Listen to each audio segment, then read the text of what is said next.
Again, my name is Gwen Sorley, and my background is in education. I have a master's in education, and I started using play attention back in 1996 when I was working with both children and adults who had ADHD or weak executive function.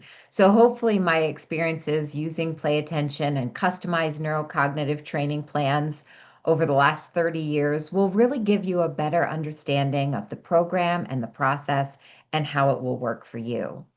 So, as we're looking over today's agenda, I do see that many of you here today have attended our webinars in the past. And if you've attended our webinars in the past, you know that we cover a lot of different topics. I think last week was ADHD and parenting. We discussed ADHD in the workplace a couple of weeks ago. We often talk about different areas of executive function and we give you tips and strategies on how to improve those areas. And those tips and strategies are good. We always want you to have those tips and strategies in your toolbox. But at the end of the day, we have to get to the root cause. We have to develop those foundational cognitive skills that are required for strong executive function so that all of those tips and strategies really do work for you. As we're about to start the new school year, many of you are reviewing your child's 504 or IEP. Any of you here in that process right now? You can raise your hand. You might be just thinking about revisiting those plans or actively working on those plans right now. Okay, so some of you are. And in a lot of those plans, in the 504 plans specifically, we make accommodations, right? We often will say, well, let's give them longer test time or preferential seating. And we want those accommodations in place, right? Because those do help. However, we have to simultaneously develop skills. Because if we're just giving longer test time to take that test, and we're not teaching your child how to direct and sustain attention to low stimuli for longer periods of time, how to get that information from their heads and get it down on paper, how to control their impulsivity so they're not just rushing through the work, then longer test time just simply becomes longer time to daydream, not necessarily productive time. And you, as an adult, may find that for yourself as well. I was speaking with a woman not too long ago, and she said, I have ADHD, and everyone looks at me and says, well, just write a to-do list because I don't finish things by the end of the day. So they just keep telling me, just write a to-do list. She said, that's not the problem. I can write a to-do list. I start every single morning with a beautiful to-do list. The problem is at the end of the day, I don't have anything done on that to-do list. And so, again, that strategy is great. You should know how to write a to-do list, but we have to simultaneously develop skills because in order for that to-do list to work for her, she has to first improve her memory so that she remembers she has a to-do list. We have to work on that sustained attention so that when she starts number one, she's able to sustain her attention to number one until she completes it. We have to work on impulse control so she doesn't just start number one and impulsively jump down to number three. We have to work on filtering distractions so that she doesn't start one of those tasks and then get distracted by the laundry in the corner of the room or the bird just flying by the window. So there are so many skills we need to develop in order for those strategies to work, in order to improve executive function. And that's what we do within play attention. We're going to pinpoint the underlying cognitive skills that right now are challenging for you, your child, your partner, or your clients. So we specialize in one thing. We help you reach your goals. So go ahead. I hope you will just take an opportunity to type in the chat box. Why are you here today? What are your goals? And then we can share, some of your responses so that everyone can hear what your goals are today and they might resonate with others in this group. So you may be here because you are a parent and you want them to have a successful school year. You have a really bright child who just simply struggles academically because of weak executive function. Or you may be an adult and you're here today because you don't feel as productive in the workplace, or maybe you're bringing all of your work home at the end of the day or on the weekend because you're just trying to catch up. Or maybe you're a professional here and you are trying to help all of your clients develop those skills that are required for success in the classroom or the workplace or at home. Barb says, I procrastinate or check email, she says in quotes. So you're avoiding the work that really should take priority. That is a good reason to be here. And Barb, you bring up a very specific area of executive function because procrastination, a lot of people think is about time management, but it really is about that mental process within executive function we know of as emotion regulation. It's more about how you feel about that task at hand or your ability to complete that task. Do you find that, Barb? Is that why you're procrastinating a little bit to avoid those tasks that may be a little bit non-preferred? Justin says, learn about implementing play attention in our degree seeking college autism program. Excellent. Uh, Sachin says, learn if this might be helpful to developing a system that works for me. The one ring to rule it all. Late diagnosis, post 40. Great. Michaela says, high school counselor trying to support students. Excellent. Miguel says he's here because he has ADHD and he also wants to help his two children who are struggling in school. Great. And Miguel, you bring up a really important point. It is no one knows what causes ADHD or an attention difficulty, but it does seem to run in many families. So if you are here, there are many here that are looking at play attention for professional use. And that is fantastic. But if you are here as well for your family, keep in mind it is very rare that we only work with one family member. Usually it's at least one parent, at least one child, if not the entire family. So, what makes us unique and effective is what we teach and how we teach it. Because it really started back in the 1980s when our founder, Peter Freer, started researching the different attention training techniques that were being done. And he came across the work that Dr. Pope and Dr. Paulson were doing with NASA. And what he found was that they were incorporating feedback technology with their flight simulator training. That means that they were monitoring the brain states of their pilots and astronauts while they were doing their flight simulator. So that means if they were very attentive, all of their controls were very easy to use. But if they were distracted, if they were anxious, if they were stressed, they weren't as attentive, everything became very sluggish. Their controls were manual, and it was very hard for them to actually do their simulator training. So that was what our founder came across. And he thought, that's brilliant. If I can actually show my clients their brain state, their attention while they're working on specific cognitive skills, then I have a complete program. So that is the very foundation of play attention. Play attention is the only program available that integrates feedback technology with cognitive skill training and behavior shaping to provide you with the most comprehensive approach available. So some of you may have already seen our body wave technology. This is that specially designed armband. On the back, there are 3 sensors. And when I slide this armband on my arm, those sensors are now monitoring my brain activity that tells us how attentive I am.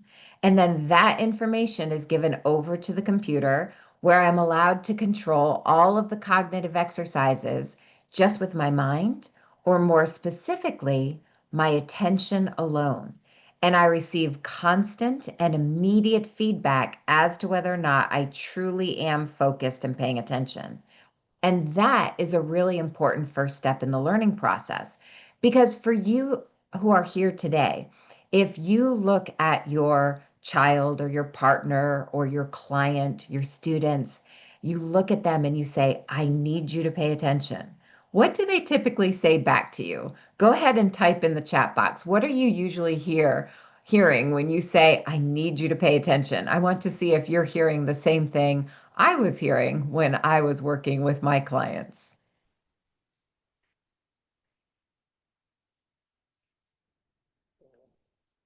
Okay, many of you are hearing the same thing. So, Miguel, Natalie, Ian, Jamie, Michelle, Patrick, you're all saying, I am paying attention, right?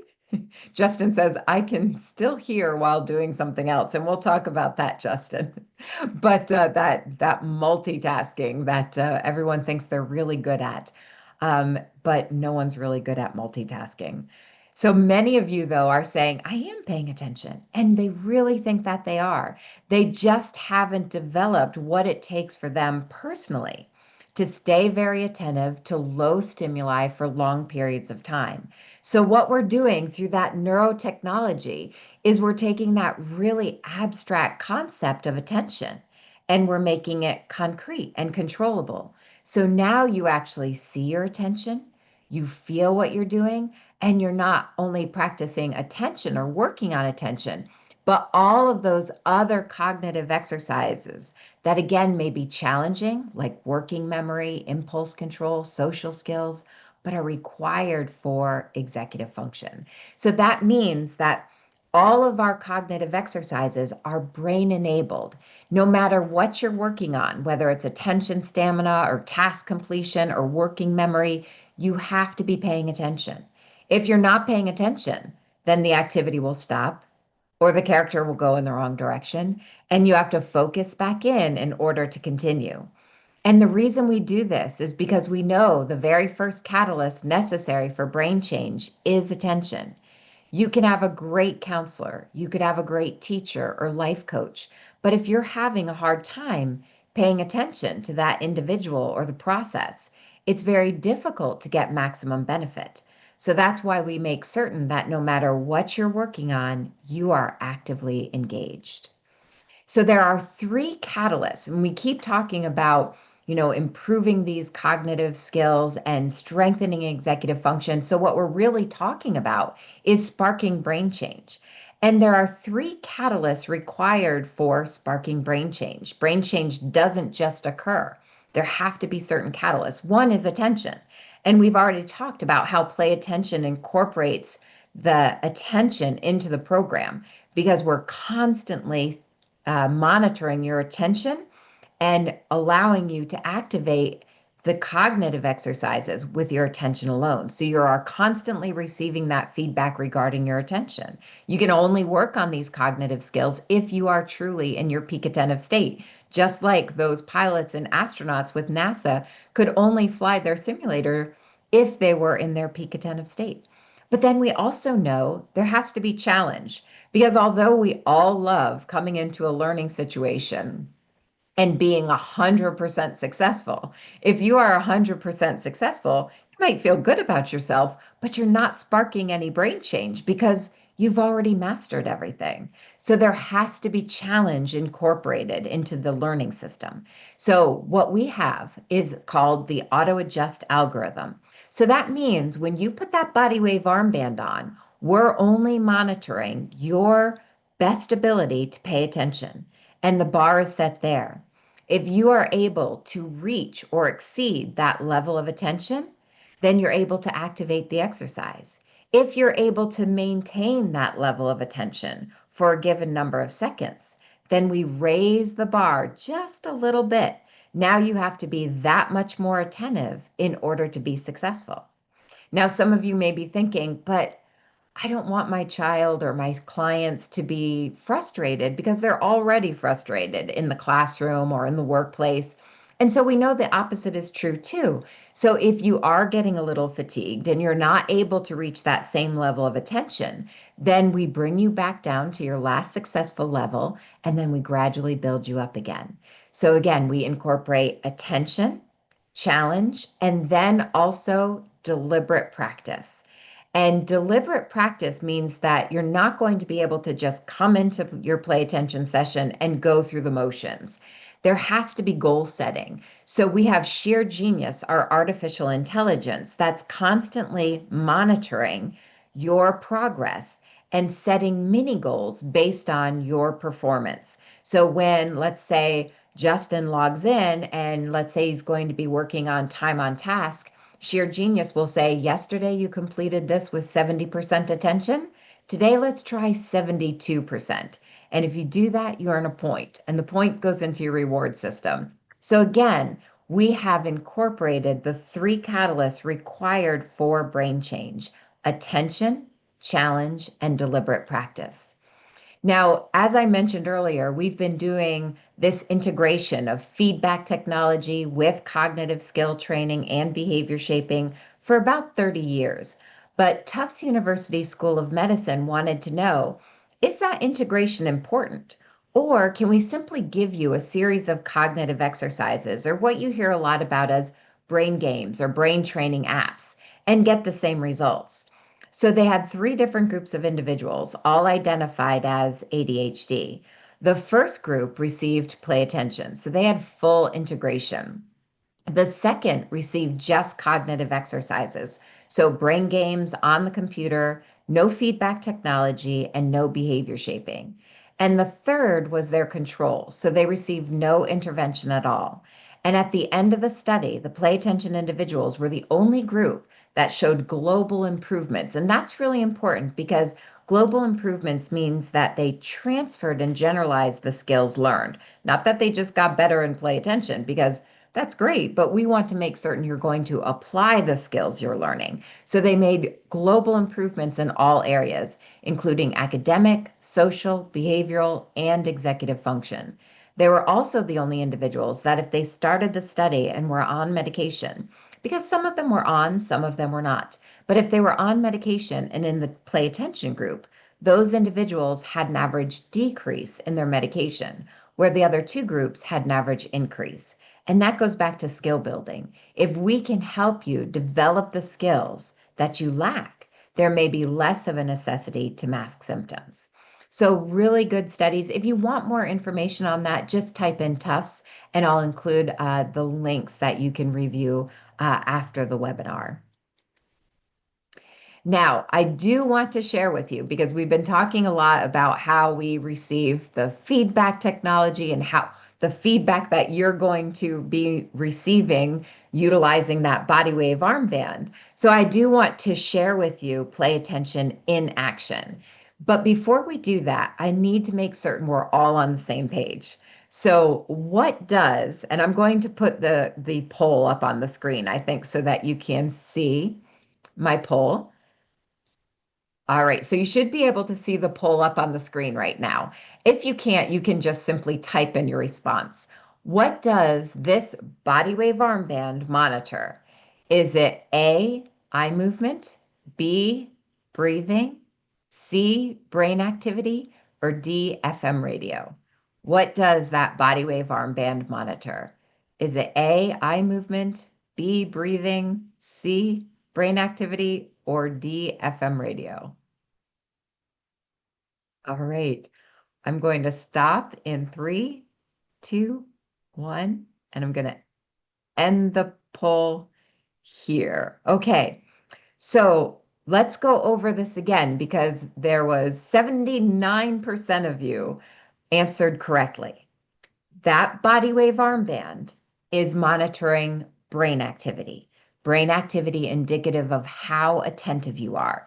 It is not monitoring breathing. It's not monitoring eye movement because where does attention originate? It originates in the brain.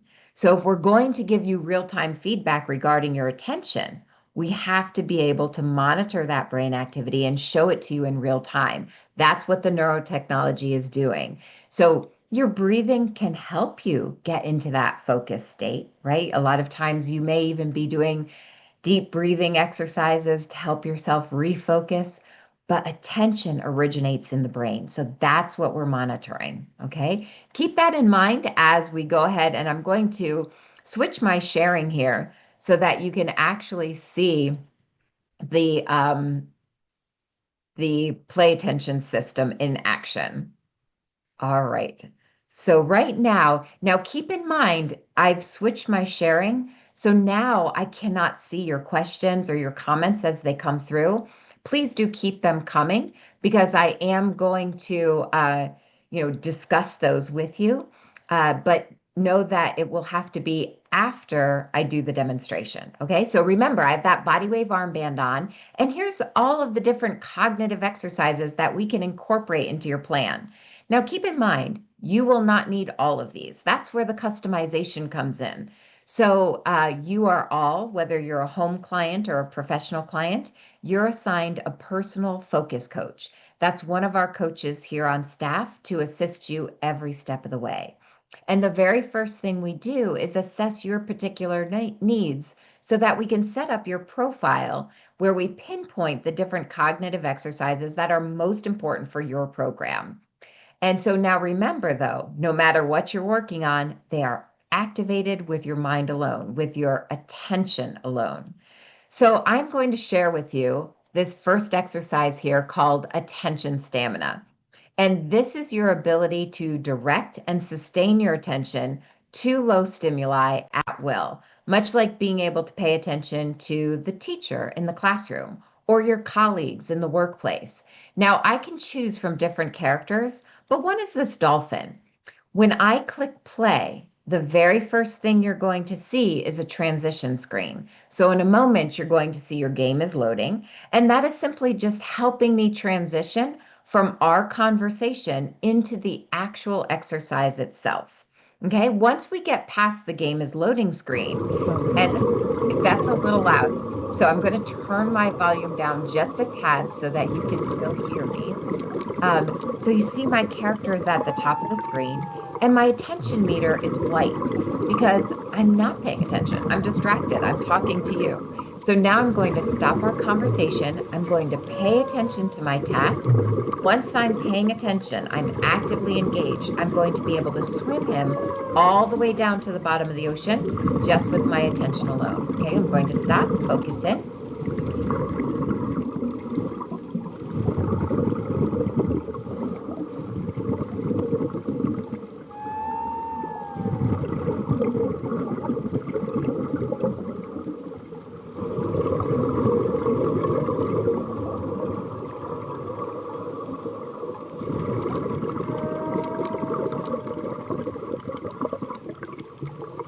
That's as low as he goes. Now, notice what happens as soon as I get off task.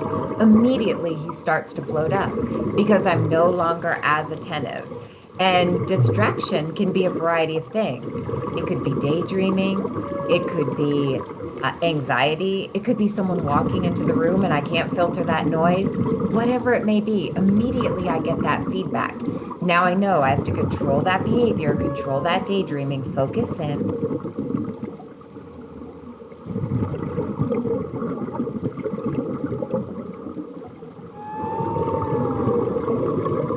So you see, it's kind of like a piece of exercise equipment for the brain.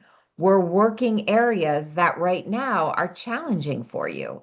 And when we can provide you with that constant and immediate feedback regarding your attention, you're then able to develop that self-regulation and self-monitoring you need in order to recognize when you're paying attention, recognize when you're not paying attention, and more importantly, when you're not, you'll know how to correct it because you've been given that opportunity to practice it, right? So how powerful is that? Because right now, how are we trying to teach attention, right? We say, pay attention. I need you to pay attention. Sit still, eyes on me, pay attention. We try to tell you what to do. We try to tell your child what to do. And you're thinking, like we said earlier, I am paying attention. So what we need to do is provide you with an experience. Take that abstract concept and make it concrete and controllable. Now you're in that feedback loop and can develop that self-regulation. Now, a couple of things I want to mention. One is that I'm certain you noticed our graphics. That's about as exciting as they get. All of our graphics are very simple. They are very low stimuli. And the reason we do this is because we know if we give you something high stimuli or high interest, you can pay attention to that. We don't need to teach you how to pay attention to YouTube or TikTok or any type of interesting content that, gets you actively involved naturally. So we don't need to teach you how to pay attention to high stimuli or high interest. What we need to teach is what's more challenging, and that's how to pay attention to low stimuli. And that's why all of our graphics are presented very simply so that you can learn how to pay attention to that low stimuli at will. Okay.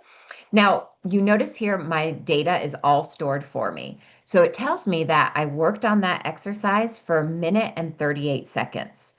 Of that time, I was actually paying attention 29% of the time.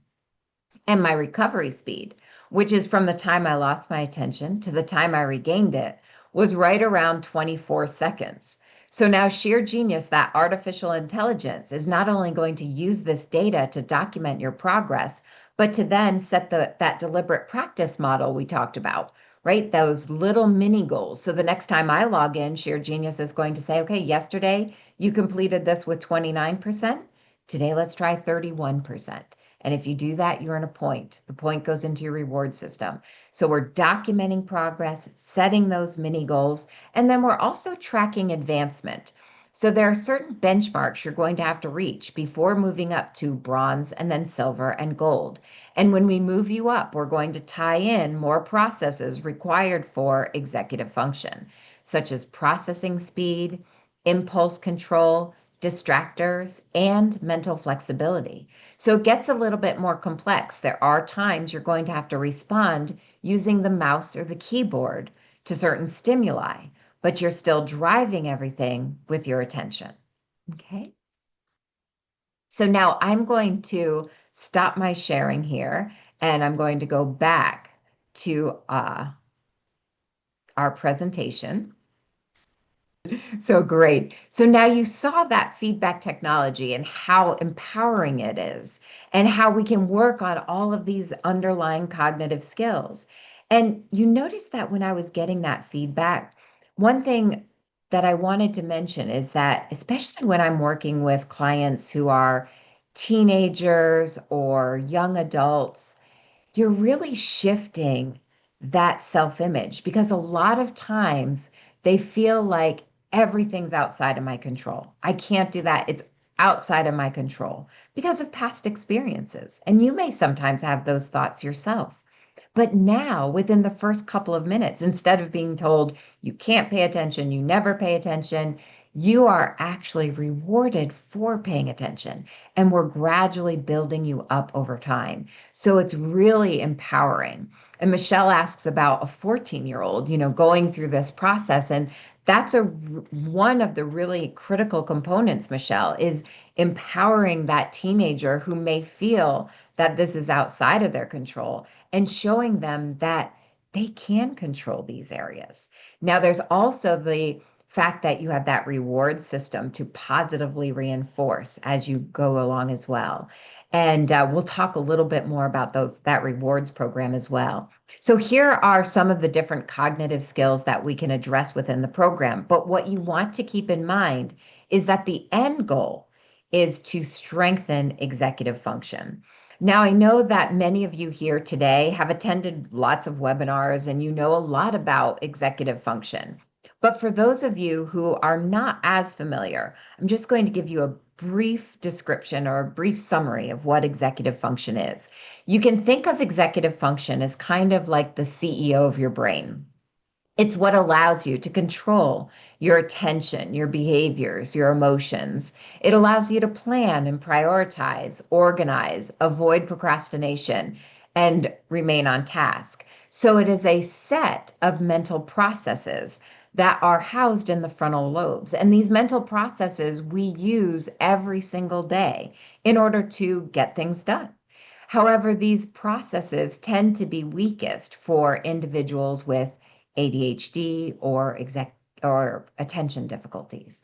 So we know that no one is born with strong executive function, but we all have the potential to develop it. And that development starts right after birth and continues through our mid to late 20s.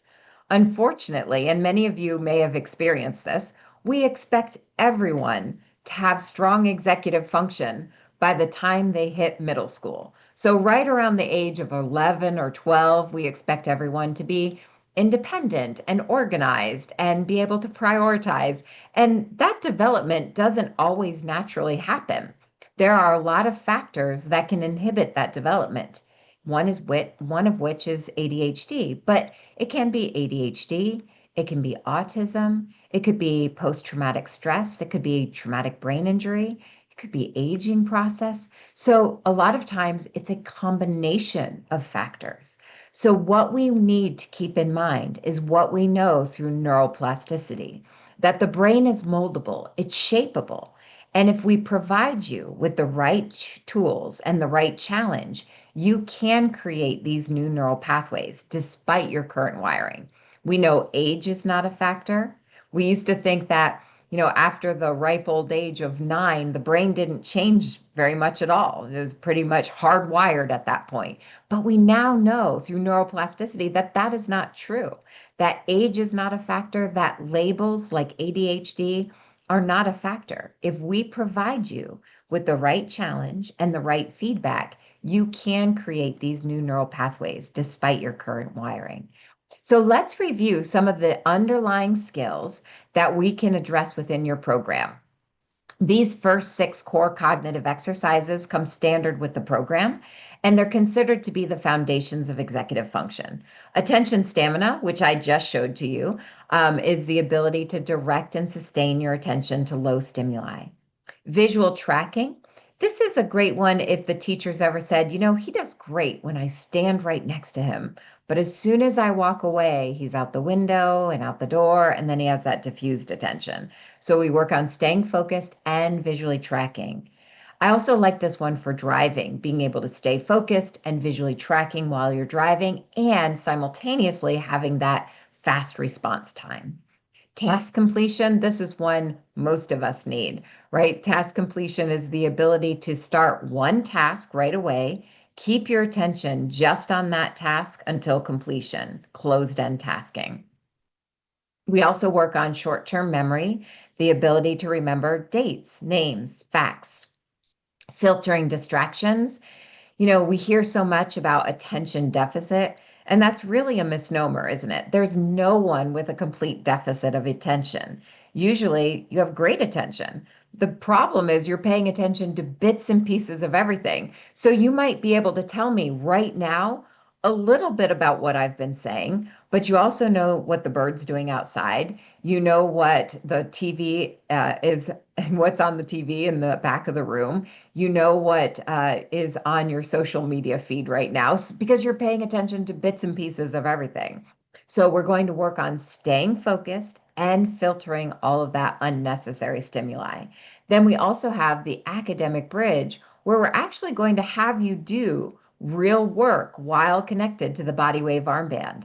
This is where we're asking you to take all the skills you've learned and apply them. So here you see my client, and he's wearing that body wave armband. Now remember, the body wave armband is monitoring his attention. So right now, he's not looking at one of the cognitive exercises, he's studying his course. And as long as he's paying attention to his coursework, and it could be reading, it could be coursework, it could be writing a report, as long as you're paying attention to your work, you're going to hear from the computer, good, great. If you start to drift, you'll hear focus, and then you're not in that state you need to be in. So this is where, again, we're asking you to take all of that information, all of those skills you've learned and apply them, teaching you how to transfer, how to self-regulate while doing your actual work. I have one woman that I work with, and she is 70 years old, or she's in her 70s, and she's a day trader. So she uses this while doing her trades so that she's only making her trades when she's in her peak attentive state. So your focus coach can work with you on what you want to incorporate in during that time. Now, as I go through these different cognitive exercises, what you can be doing is formulating in your mind what would be the best program for you or your child or your clients. So those were the foundations that come standard with everyone's program. These are considered our masterclass modules that you can add on at any time. Working memory is one that most of our clients incorporate because we use this for everything we do every single day. It helps with reasoning, evaluating, comprehension. If you notice that sometimes you have to reread a paragraph over and over again before you can summarize what you just read, or if you are the classic and you walk into a room and you can't remember why you're there. You know you went in there for a reason, but you can't quite remember why. Those are examples of lapses in working memory. Auditory processing is the ability to follow through with multiple step verbal instructions. Hand-eye coordination is all about small motor control. Social skills, if you have any challenges, picking up social cues. Maybe your daughter loves to be with people, but she misses the look. She misses the shake of the head. So sometimes it seems like she responds inappropriately or impulsively. That's social skills. We're going to work on recognizing, paying attention long enough to that other person in order to recognize that social cue, process, and then respond. We have mental math for first grade and second grade. We have spatial memory if you're constantly losing your keys or your wallet or your backpack, or your child's losing his shoes. Spatial memory, remembering where things are located.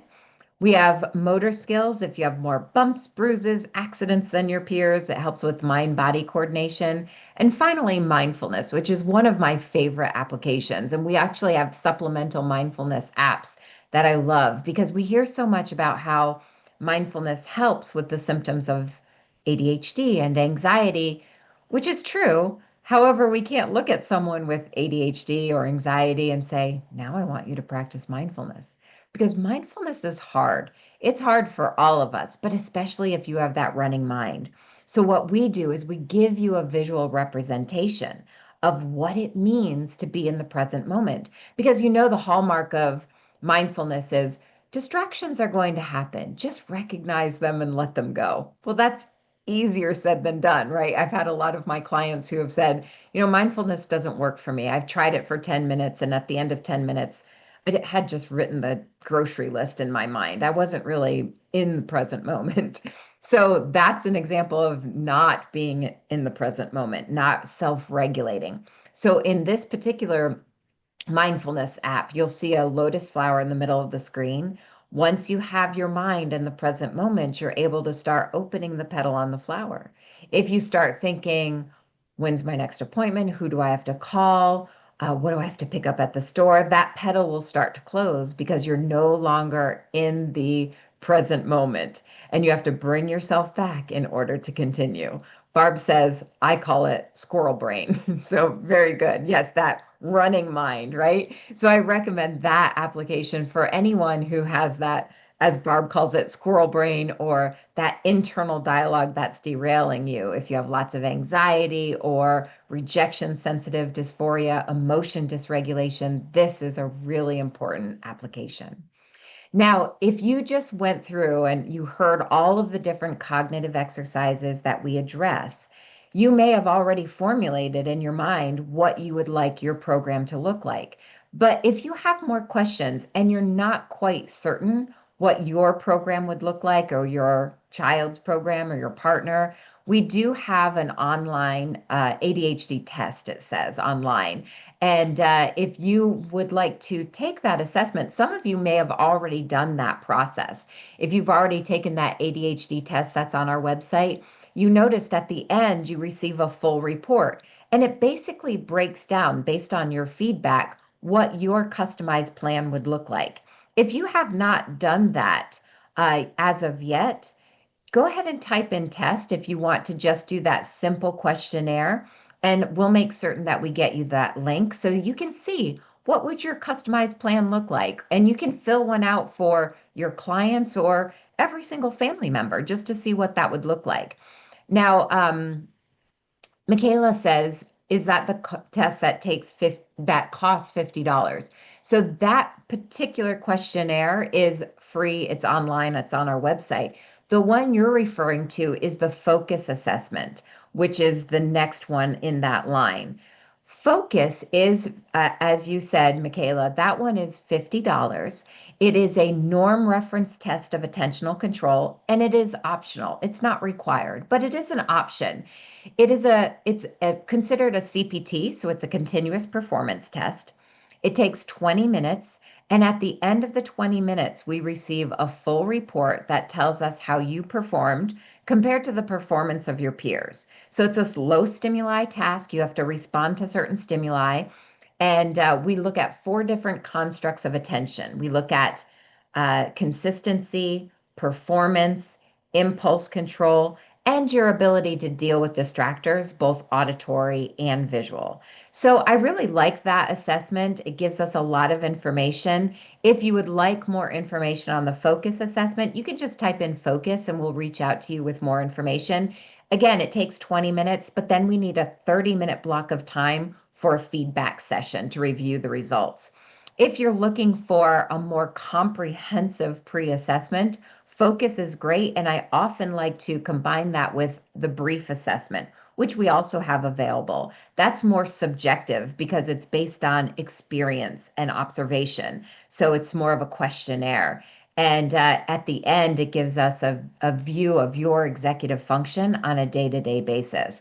So when I'm starting with individuals, I really like to use a combination, but it is simply optional for you. We can go just by that online assessment we have available, or many of you here may have already gone through a neuropsych evaluation and you have 23 pages on all of the areas that they looked at. And now you think, okay, now I have 23 pages of information. What's my plan, right? We can take that information and make the plan based on that. So feel free to share that with us or your focus coach so we can use that information. So let's talk about the process and really what it looks like when you start your play attention program. So as I mentioned, you're going to have a team to support you. We do have that internal AI, but you have actual people assigned to assist you every step of the way. So you have your team that has your tech advisor, and then you have your dedicated focus coach, whether you are a professional or a home client. And that focus coach is going to, again, set up your profiles based on your feedback and then take you through an onboarding just to make sure you're real comfortable with everything before you get started. Now, once you start your training sessions, what we recommend is that you work at least an hour per week. You can break that up. A lot of our professionals do two 30-minute sessions. Some of our home clients tend to do four 15-minute sessions. You could do six 10-minute sessions, whatever works best for you. So if you're doing, let's say you're doing a 15-minute session, that means that you'll log in and Sheer Genius will select three different exercises for the day. So you log in, Sheer Genius will say, okay, Leanne, today we're going to work on attention stamina, time on task, and working memory. Not only that, but Sheer Genius is going to set a deliberate practice, right? A mini goal for each of those exercises. So you log in, you do your three exercises, you log out, there's a journal, time for reflection, what I did well, what I'm proud of, and then you're done. Next day, you log in, three new exercises, three new mini goals, log out, journal, done. That's kind of the process you're going to get into. Now, as you're going through the process, keep in mind that focus coach now becomes your accountability partner. So they're going to be checking in with you. They can check in with you weekly, however you would like to set that up via text or email or a Zoom meeting, just to make certain that you have someone checking in and making certain that you have a consistent practice in place. Now, as I mentioned, you can train together as a family. So if you have multiple family members, we can set up a profile for each individual. And then your progress is going to be tracked over time. So at any moment, you can go in and you can look at all of that data over time so that we can track your progress in each of the cognitive skill areas. Sashin says, did I get this right? AI plus live individual coach plus peer support. Exactly. So you'll have the built-in sheer genius, which is the artificial intelligence that's constantly customizing your plan. But then you have a focus coach who is going to be, doing your onboarding, setting up your profile, and then doing those consistent check-ins to make sure that you have the most comprehensive and the most effective program in place. So that is correct. Now, in order to get the outcomes you're looking for, and a lot of you typed in your goals, and those are the outcomes that you can achieve when we talked about your goals in the beginning of this session. There are some things you want to keep in mind. One is that it's really important to keep in touch with your focus coach. And then we do recommend that you work at least an hour per week. You're going to start seeing good results after about 6 weeks of consistent training. You're going to notice that you are more productive, that you're not as exhausted at the end of the day, that you gave your child 3 instructions and they were able to follow through without being redirected or reminded. But the research shows in order to gain permanency, in order for us to know that not only will you have these skills now, but you'll have them throughout your lifetime. That usually takes about 40 hours total. So if you're working that hour per week, I would plan on about 10 months of consistent training. Now, around that 10-month period, you're going to be meeting with your focus coach again around that 40 hours. We're going to make certain that you're at all the advanced skill options within the cognitive skills. We're going to make certain everything's transferred and generalized back into the classroom, back at home, back in the workplace. If everything looks good, we'll start graduating from the program. If it looks like there's more work to be done, we simply customize the plan and we keep going. So what's important for you to remember is that no matter what, whether it takes 10 months or 16 months, we continue working as long as necessary. Your support is always there for you, and you own the program. Okay. So we do have 2 different programs available. We've touched on them throughout this process. One is the home system, and the home system typically comes with a user license for 2 family members, and you do have the ability to upgrade that. The professional system, if you're here sitting and thinking, gosh, I have 25 clients I could enroll tomorrow, you can do that. You have an unlimited user license. So that's the only difference between the 2 systems. You have been a great group. I really appreciate your time and your attention and all of your wonderful questions. It's been great speaking with you today. And like I said earlier, I look forward to working with you in the very near future. Thanks so much, everyone. Take care.